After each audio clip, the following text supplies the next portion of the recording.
Hataji mtu awe ni mwerefu sana kujua shida iko wapi. Kusema ya kwamba ati watu wakiwa na hii na hii na hii, kwa nini hawakufanya? Hapana. Kila wakati na wakati yake. Sisi tumeenda, nyinyi ndio mpo. Sisi tulijaribu kwa vile tuliweza. Nyinyi pia deal with the issue. Na issue ni simple. Wenzangu, issue ni simple.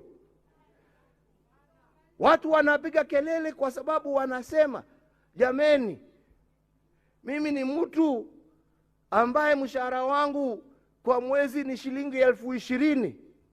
Hiyo 20,000, 800 inaenda kwa petroli peke yake kwa matatu kuenda na kurudi nyumbani.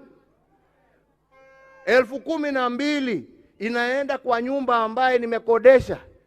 Nimebaki na 2,000 ya kulisha watoto wangu na kuwapeleka shule. Hiyo ndio shida. Ongelesha shida, hapana ongea mambo ya kabila na ya nini. Ama ni namna gani wenzangu?